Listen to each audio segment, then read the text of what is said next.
В честь Дня Сухума, который отмечался в минувшую субботу, глава государства преподнес в дар старожилам этого места нарды.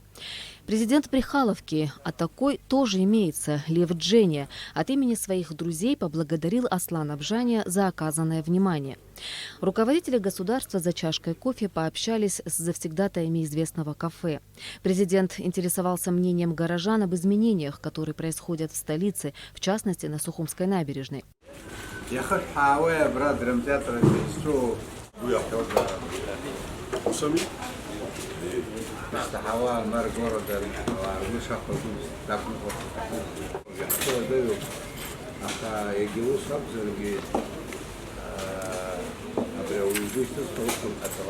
Собеседники главы государства выразили удовлетворение проводимыми столичной администрацией работами по благоустройству города.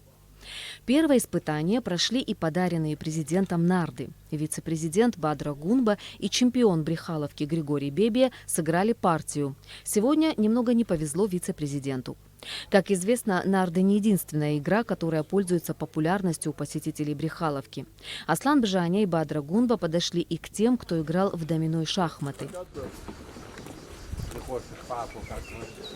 Они сообщили, что глава столицы Беслан Эшба поставил для них новые удобные столы.